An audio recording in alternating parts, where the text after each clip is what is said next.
Hi. That was nice. Oh, it's great to be here. This is amazing. Now, we were talking before. You've actually been here before.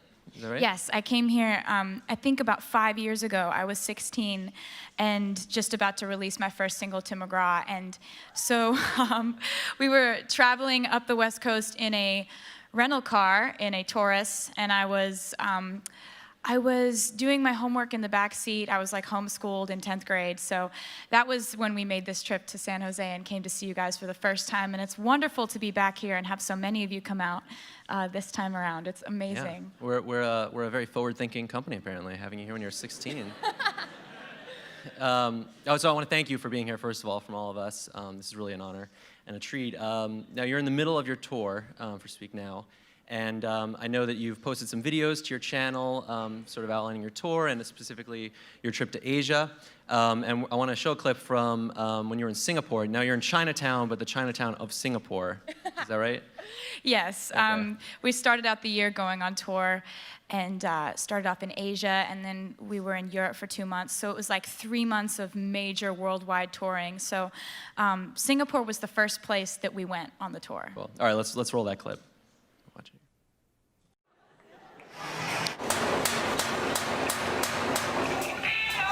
They're everywhere. I'm sort of fascinated by the waving cats because, you know, of course, as long as you keep fresh batteries in them, they're always going to be saying hello to you. Just always just symbolizes forever, I think, these waving cats. Just, what's better than a cat that's just always like, hey? There's nothing better than that. So this, of course, has all the makings of a viral video. I mean, there's a big celebrity. It's a global thing. There's a cat in the video. That'll do it. I think that you just said it. That's the essential ingredient, is a cat. Now, your YouTube channel make it is very viral. popular. I know you have over 500,000 subscribers that get your vlogs when you post them, which is really cool. I wanted to ask you off the bat, how important is your channel and social media in general as a tool for expression, but also for connecting with your audience?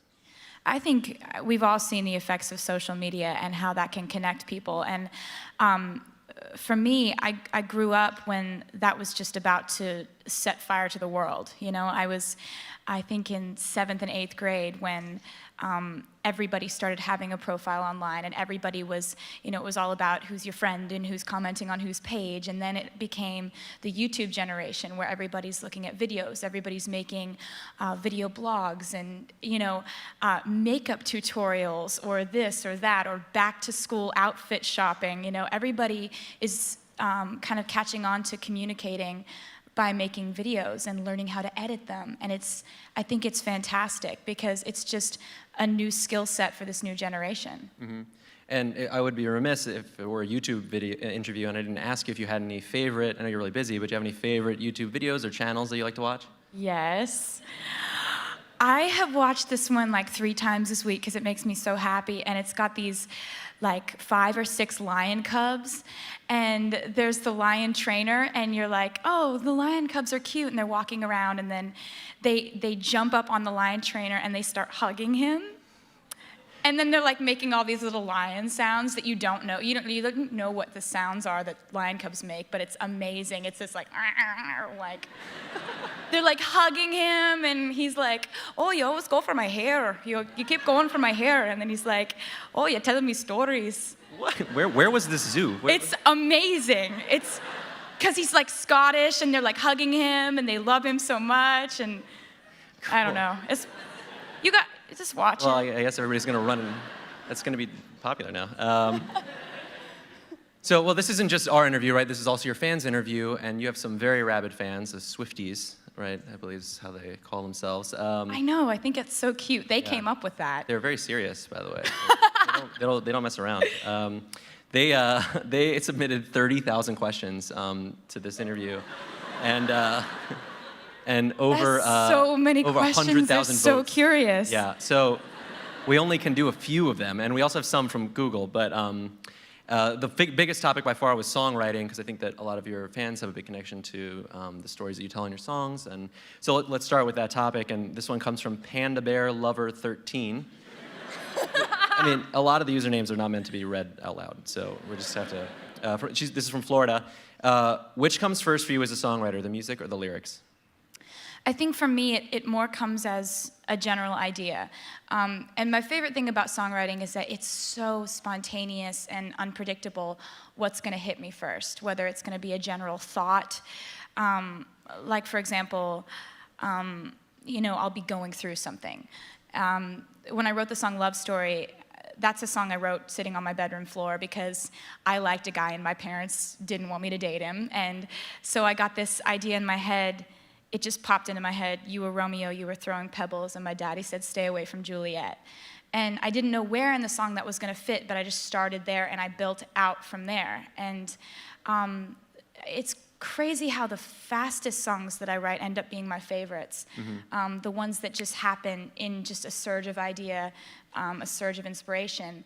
And it's usually something I'm going through at the time. It's very hard for me to come up with just some random metaphor for a situation if I'm not going through it or haven't recently just gone through it. Mm-hmm. But I think when I was growing up, my mom talks in metaphor a lot.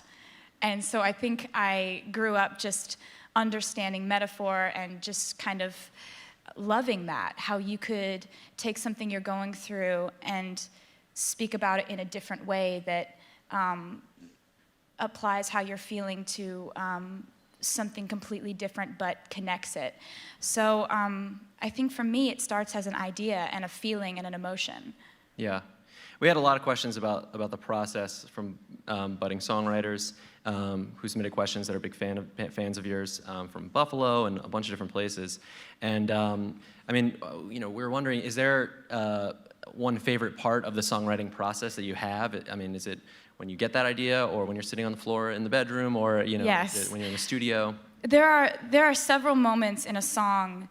And I won't finish a song if I don't have these moments where you go, ooh, ooh, ooh, ooh, ooh, like after you read a line.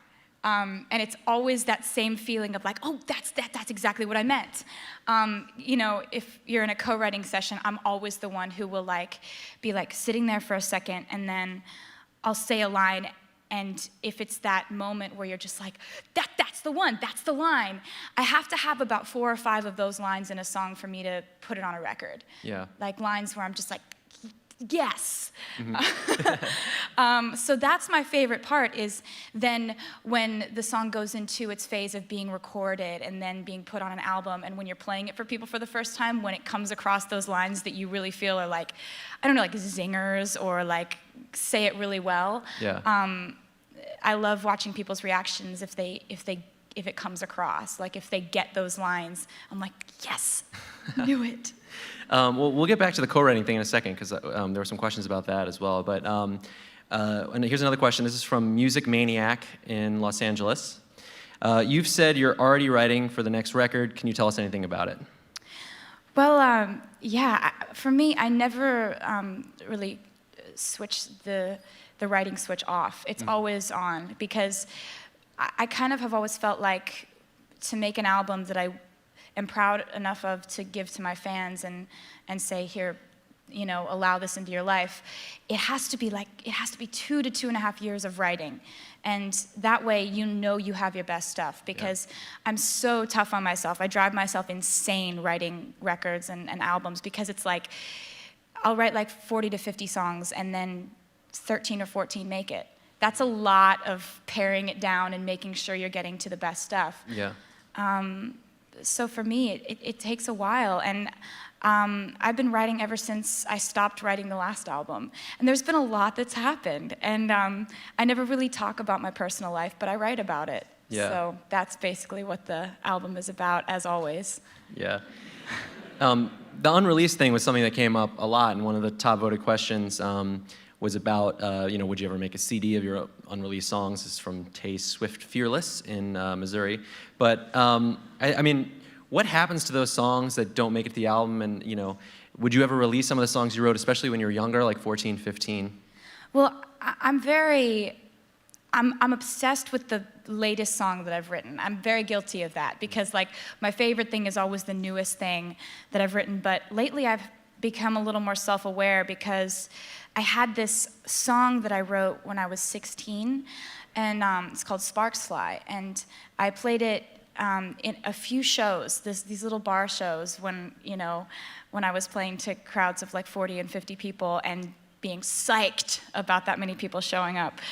And I played it a few times and it got on the internet, and when I was putting together the Speak Now album, the fans just kept saying over and over again, "Sparks Fly, we want this to be on the record." And so I went back and I revisited it, and I kind of rewrote some things and updated it. And when we put it out as a single, it's been one of the fastest rising songs we've had on the record. So it's kind of taught me a lesson about the old stuff, maybe possibly being good enough to put on new projects. Yeah, I'm sure there's a lot of people that would love to hear some of that stuff. Let's move on to some of the released songs. This is a question from Cookie13 Cupcake. This is in the United Kingdom. This is going to be a long one. All right, so out of all your released songs, which song took the longest to write? I think that the song Sparks Fly, the fact that it technically was started when I was 16 and ended up on an album in sort of a different form in 2010, that took a while for it to turn into what it was going to be. So I'd say that was probably the longest developing song that I've ever put out, because most of them, and especially having written this entire new record without any co-writers, it all happened really fast because I'm very impatient. Like, if I don't have a song finished, I'll obsess over it. I won't sleep that night, and I'll just edit constantly to the point where I can't focus on a conversation. Everyone around me is annoyed because they're like, clearly you're working on something, just finish it. That one was a long time to kind of get where it needed to be. Cool. So let's talk about that co-writer thing for a second. As you mentioned, this album was all you, as far as for Speak Now. But you do often work with co-writers, and how do you decide if you're going to write a song with a co-writer or whether you're going to tackle it yourself? Well, there are a bunch of different circumstances that could bring about a co-write. If I'm writing for somebody else's project, that's always exciting for me. Like, I love to put myself in somebody else's shoes and, think about their style of music, incorporating their storyline, what they're feeling. It's really fun for me to do that. So I love, writing for other people.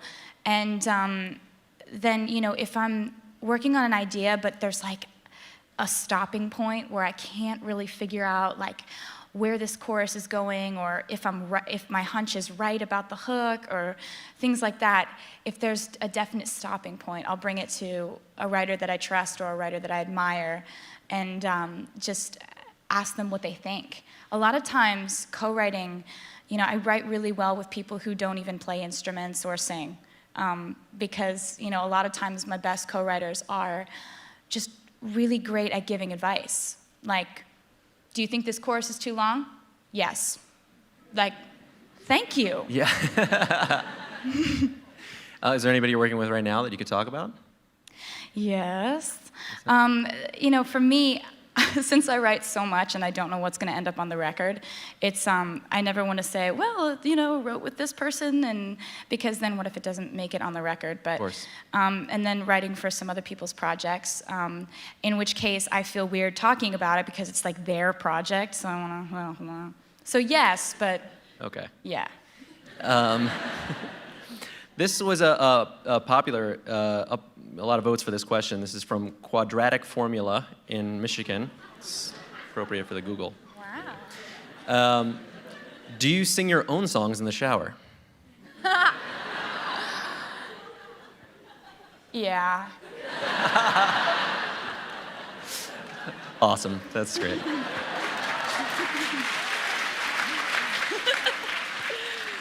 Do you have like any sort of favorite place for writing songs? No, actually. I kind of have become, you have to adapt yourself to a million different places to write when you're always on the road, because I don't have the luxury of saying, well, I have to be in this certain room at this certain part of town, and it has to be, all one color tone, and there has to be smart water in there. You know, like it's just, Yeah. you're never, ever anywhere for more than 2.5 seconds. So, you know, I've written songs in airport bathrooms on paper towels. I've written songs. What song was on a bathroom towel at one point? Oh, it hasn't come out yet. Oh, okay. You know, in the bus bunk, you'll wake up in the middle of the night and you'll have this idea, and then so you write it and you're up at 4 a.m. or, you know, I get awakened by song ideas all the time. And it's like I wake up and I'm just like, oh, great. Because I know I won't remember it in the morning, so you have to record it, and then it's this whole thing where you check your phone and it's like mumbling and you don't understand. You thought it was great at the time. Yeah, actually, one of our Googler questions was about you recording songs into your cell phone. Is that something that you do regularly? Yeah, the ideas always end up in my phone because it has a great recording thing in there. And, you know, for me, it's like you just write wherever, whenever you can. And that's been really fun for me because sometimes I'll walk into a hotel room and I'll be like, I've been here. I wrote Back to December here. Like, it's fun because you have these memories of writing songs all over the world. Yeah, cool. So I know a lot of your songs are very personal songs, and a lot of your fans are very interested in that stuff. But this one came from Michaela K. in South Florida. Has any guy asked you not to write a song about him before you went on a date? Not at that point in the relationship. Because at that point, they're thinking that, you know, I would never have any reason to write a bad song about them. And then it's when, you know, when they start to, you know, treat me in a way that wouldn't reflect well on them in a song, if I were to be honest about okay. it. Yeah. I've had a guy be like, you're not gonna write about this, are you? I'm like, yeah, I am. I think that's interesting. That's a point in a relationship that you would have to have. Is this is the part where I tell her not to write a song about me, you know? Well, and you'd think that they would decide that before asking me on the date, or before we become a couple, or before all this stuff happens. But it only occurred to him when it occurred to him that it wouldn't be a good song. I see. Do you always write about you know, people that you know? Yeah, because I feel like in a song, I love it when a song is a story and the story develops. And my favorite stories have really beautiful characters, and I feel like you can most accurately describe a character if you know them. One of my favorite songs that I've ever put out is called 15, and it's about my freshman year of high school, and it kind of chronicles my best friend Abigail and me, and the way that we went through our freshman year of high school and the lessons we learned. And that's kind of how I like to tell a story, is from the point of view of really knowing what you're talking about and knowing where you're coming from because you were there. Yeah. So let's actually go to another video, our first video question. And this one comes from Cleveland, Ohio. So let's roll it. Hey Taylor, I have a question for you. I know a lot of us can relate really strongly to your songs and your lyrics, and considering I've gotten choked up a couple of times just listening to your songs, I wonder if you ever get choked up on stage or what you're thinking about when you're on stage. She's pretty. I'm really in it when I'm on stage, and you know, I go through a roller coaster of emotions when I'm performing my show because these are all songs about people who have been in my life, who a lot of them, some of them aren't in my life anymore, and you know, sometimes that'll hit you in just the right way, and when an emotion hits you strongly, it doesn't matter if you're in front of 20,000 people, it hits you. And you know, for me, I'm in those songs, fully feeling all of it, until I hear the crowd start screaming at the end of the song, at which point I'm just like can't stop smiling, because my favorite sound in the world is the sound of thousands of people screaming all at once. It's a really amazing sound. And so I'm completely feeling all the sadness and frustration and anger and hurt, and then the crowd starts screaming, and then everything is right in the world. Wow. Well, we'll talk about the tour and some of that stuff in a second. I want to ask one more Googler question about songwriting, and that was, has that process that you sort of talked about earlier, has that changed over the years? Because you've grown up a lot and everybody's heard you sort of grow up. Yeah, I think it really has. I think that you can only hope that as a writer you start trying different things and you try different chords or different structures of songs, different beats that you've never really explored that path before. And I think having always been a writer first, I'm obsessed with the syncopation of the way that words sound when they're said a certain way. And once I've kind of done something once, I always want to go to a different direction and never repeat myself. So as a writer, I think that I've always hoped that my music would constantly be changing because you never want to make the same album twice, the same song twice. And, my greatest hope has been that as I grow, my fans will grow up with me, and as I change and my life changes, my music will change as well. So wish me luck there. Let's talk about your fans a little bit more. This is a question from Canada, from YouTube. What was the funniest thing a fan has ever done to get your attention? Well, there's a lot of that lately because we have this thing called the Tea Party Room. Mm-hmm. And, I have like 4 or 5 meet and greets before the show. But after the show, there's a meet and greet for surprise people who did not know that they were going to get a meet and greet because they were picked for the Tea Party Room, which means that they were like going crazy, dancing the whole time, dressed in some absurd, crazy costume from one of my music videos, or just knew every single word and were just screaming the whole time. Like, people get picked for different reasons, but it's been crazy lately because a lot of people have been going for the costume route. Really? So we'll look out and like, my guitar player will like lean over to me and be like, that girl is dressed like a chicken. And I'm trying to find the meaning. I don't know why, but we'll look out and there's like a Santa Claus. And these are just, or that like person had a Santa Claus outfit? Or outfit? Like duct taped their entire body in neon duct tape. Or people who have just like made giant cupcakes around themselves and they're this big. Or people who have like dressed up from the Mean video or something like that. But then there's just these ones where like the girl's dressed as like, there's like a clown and a starfish. And we're like, I don't know why, but I love it. And so there's been a lot of costume stuff going on lately on the tour. So if you look around and you see someone dressed up as a giant cow and you don't know why, we don't know why either, but it's welcome. Now, this is I Love Swift 1 from Toronto, another Canada question. Has a fan ever made you cry? Yeah, for me, like, it's never gonna be okay no matter how many times I see little kids with cancer. Like, there's at no point do you ever become accustomed to it. At no point do you ever just brush it off and say, oh, well, there's another kid who's dying. And over the years, I've toured in these places, and you see, like, a little girl who come through, and she's, like, so full of life, but she's lost her hair.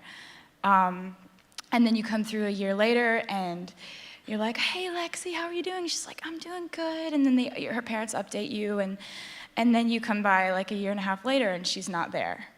So it's... Yeah. Yeah. You have all these fans all over the world of all different ages and types. And, when you were young, did you think there would be any other career paths that you were going to take that you might not have ended up in this way? Yeah, I mean, ever since I was a little kid, ever since I was like 8 years old, my dad has been telling me to save my money or invest in utilities. What? And because my dad is a stockbroker, and he lives and breathes it. I mean, he's like, my dad is so passionate about what he does in the way that I'm passionate about music. This guy lives for being a stockbroker. That is his thing. Like, and anybody who talks to him, like, he'll talk about me for the first 5 minutes, and then it's like, well, say, what are you investing in? Like, and I mean, it's just like he loves it. And so I thought, like I didn't know what a stockbroker was when I was 8, but I would just tell everybody that's what I was going to be. Like, you know, it would be at like, you know, first day of school, and they're like, so what do you guys want to be when you grow up? And everybody's like, I want to be an astronaut, or like, I want to be a ballerina. I'm like, I'm going to be a financial advisor. And I don't know. I love my dad so much because he's so gung-ho for his job. And I just saw how happy it made him, and I just thought, like, I can broke stocks. Like, Taylor Swift, commodities trader. All right, let's talk about music videos for a second. There's a lot of questions about your music videos. As I mentioned before, the music videos that you have on YouTube have been seen over 500 million times. What was your favorite music video to make and why? That's from Sophie Carey in London. my favorite music video to make. Okay, well, I loved making the video for Mine because it dealt with this whole storyline, and it's like got flashbacks and flash forwards, and there were also a bunch of little kids on the set, and they're so fun. They make it so much fun because there's a lot of sitting around and waiting on sets, and we were in Maine, so we're sitting around and waiting on a beach, and so all of a sudden you're just playing with like 10 kids, and they're like wrestling with each other and throwing sand and like playing catch, and it just makes the whole thing much more fun. Mm-hmm. So I think that was my favorite one to make. Yeah. Were there any cool locations or anything from any of those videos? Well, yeah, we went to Kennebunkport, Maine, which was this little town that I've always dreamed of going to, and so shooting a video there was amazing. It's this little coastal town, and it was really awesome. I loved it. Yeah. So let's talk about the tour for a second. You're in the middle of the Speak Now tour, and very famously, you've had some really cool surprise duets that you've done, and you also do some very classic, you do covers of some classic songs all the time, pretty much every night. How do you choose what covers you'll end up doing in any particular concert? Well, I go online and I just kind of Google like what famous musicians are from a certain area, and I just pick my favorites because, you know, I've loved so many different kinds of music, and I've never really been genre specific as far as what I listen to. So there's always like a favorite song of mine from a certain area, and you know, it's really fun to do like a few every night. Like, you know, in California, I do like God Only Knows by the Beach Boys, and then Sweet Escape by Gwen Stefani. It's like, it's just been really, really fun because it's just me and my guitar during the acoustic set, and you can just do whatever because it's just you and your instrument. It's a really spontaneous part of the show. Yeah. Have you done any particularly unusual ones? Yeah. You know, it's kind of unusual when I rap. You know? People don't really, like, I guess people don't see that coming, but I love Lose Yourself. And so we were in an area where we were like, I think we were in Michigan, and I just started playing acoustically Lose Yourself, and I just started off with like, yo. And everybody's just like, what is happening? This is really weird. But I love a great song. I don't care what genre it's in. I don't care if it's completely opposite from what people think is, you know, country music. And I love a great song. Yeah. One of the Googler questions that we got was about which song of yours is the most fun for you to perform? I really like Better Than Revenge. It's a song off of the album Speak Now, and it's about a girl who stole my boyfriend. And I got mad. And I wrote a song about it. And we do this, like, it's just furious and angry and fun, and like we have this gigantic bridge that drops down from the ceiling, and me and my two backup singers are on the bridge just like throwing our hair around and headbanging. And so that's a really fun one to do. And for me, they're all really, I think Dear John has a fun payoff. Yeah. If you go see the show, I really love singing that because in the end it's got this, you know, pyro-filled payoff in the end. Would you say those are two of the songs that get the crowd going the most, or are there other ones? I'd say, you know, you got to come to a show because the crowds are really kind of steadily ear-piercingly loud throughout the whole show. They're amazing. Like, it's really hard to gauge, like, which is the moment that they're the loudest, because they're just really, really loud all the time. Here's a funny question. This is from Allie Law in Dunlap, Tennessee. You seem like the kind of person that would name their guitars. Do you name your guitars, and what are their names? I do seem like that kind of person, but I haven't done it yet. I kind of think back on the situations when I got them, like when I fell in love with that particular guitar. Like, there's one of my guitars, it's an acoustic, and it's blue, and it's got koi fish swimming up the neck. And like inlays. It's just beautiful. And it was, Bob Taylor sent it to me for my 18th birthday. Oh, wow. So I remember the first time I like opened up this guitar case and I'm just like, oh, there's fish on the guitar. It's like this gorgeous guitar. And so that's what I remember about that. And then there's this sparkly guitar that I play that has hundreds of tiny little crystals on it. And it looks like we had it specially made, but really we just glued them on. Oh, really? Yeah. And sometimes little ones fall off, and so we'll have to super glue more on with tweezers. So that's always what cracks me up about that, because it's like, everyone's like, where did you have your guitar specially made? I'm like, super glue. Like. How many guitars do you use in a show? How many of those do you go through? Okay, well, that was a weird sound I just made. That was weird, sorry.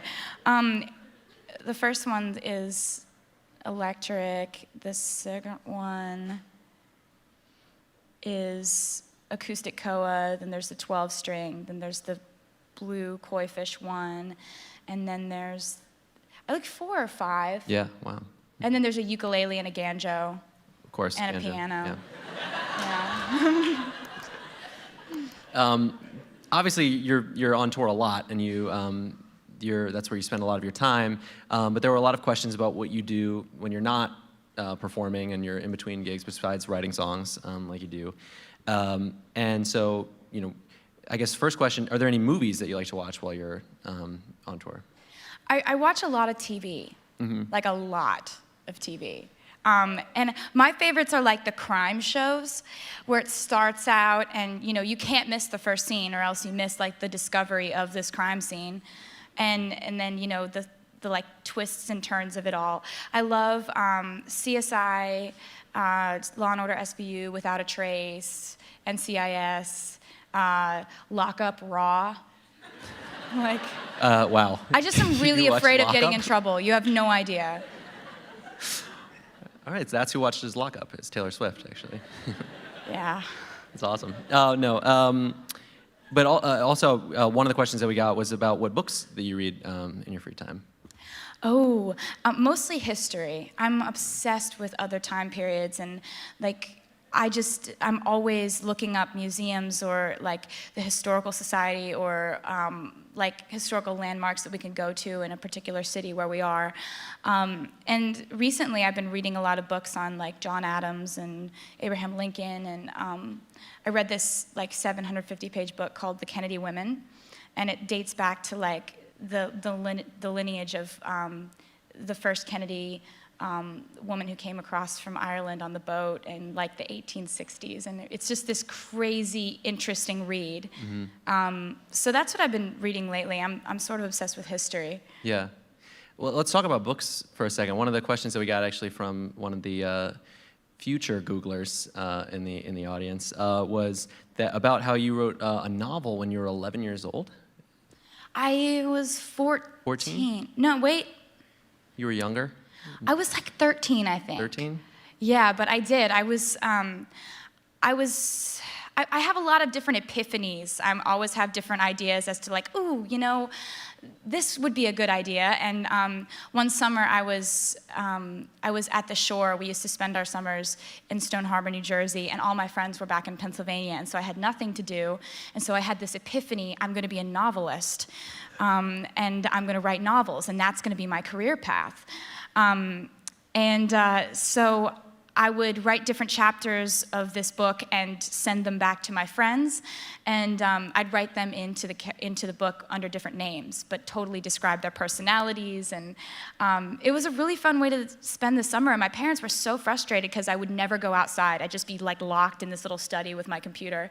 But I've always been a writer first. Mm-hmm. It's my favorite thing is how you can convey a thought or a story or completely describe a character or a situation through words, mm-hmm. and the right combination of words, and the whole process of editing and re-editing and rethinking and imagining, and you get these little mini just epiphany ideas that come to you. And I think that that's what I loved about writing the novel, and it's what I love about poetry, and it's what I love about songwriting. Yeah. While we're on this topic of things you do while you're on tour and stuff, we had a lot of questions about what it is that you like to do when you're on tour and you're not performing. Is there any other things that you like to spend your time doing? What I love to do? I watch a lot of TV. Mm-hmm. Right. Crime shows. Yeah, crime shows. That's pretty much the hobby list. So we have another question from a Googler here. It says, as a father of a teenage daughter, it's great to see that solid songwriting and hard work can get recognized. Do you have any advice for young aspiring musicians? Absolutely. I think that you have to love it more than anything else, and you have to love it for so many more reasons other than your idea of what the end result could be. Like, you don't make an album so that you can get a platinum record to hang on your wall. Right. And you don't go on tour so that you can hang the sold-out plaques up in, your bedroom. It's like, it's so many little stepping stones, and so many people have this idea that it's like, you get discovered, and then you get the record deal, and then you record the song, and then the song goes #1, and then, and it's like, it's never like that. Like, very rarely is it like one thing leads to another, which leads to another end result. It's so many dead ends and switching directions and going back and replanning and rethinking, and so many interviews and strategy meetings and management meetings and PR meetings, and so many things that are so outside of music that you have to love music so much that just your hour and a half to 2 hours on stage every night is worth everything else that you're going to go through. And also, I would say, play your own instrument because it's easier than dragging around like a karaoke machine. Like when you're starting out, you have to provide your own background music, and it's just so much easier to play your own instrument. Okay, cool.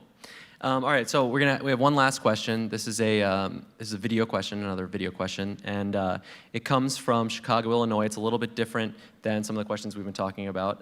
So let's roll that. Hey Taylor, it's Nick. I have a question for you. What does being beautiful mean to you? I mean, define your definition of beauty. What beauty means in your eyes, and why? Oh, I love him. I think for me, beauty is sincerity. I think that there are so many different ways that someone can be beautiful. Someone's so funny that it makes them beautiful no matter how they look, because they're sincere in it. Or somebody's like really emotional and like moody and thoughtful and stoic, but that makes them beautiful because that's sincerely who they are. Or you look out into the crowd and you see someone so happy that they're smiling from ear to ear, and that sincerity comes through. I think that's what makes somebody beautiful. And I've never felt like there's just one way to be beautiful, tall or short, straight hair or curly, or whatever. Some people have their definitions of their types.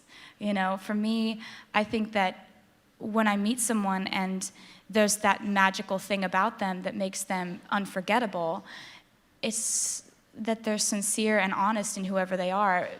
Be that funny, happy, sad, going through a rough time, sarcastic. I think that these personality traits that come through when somebody is really sincere is what makes them beautiful. Cool. I think that's a great note to end this on. Since this is a YouTube interview, there's sort of a tradition that we have that, where are they? Oh, there they are. So it's honorary for me to give you a pair of the YouTube tube socks. Thank you.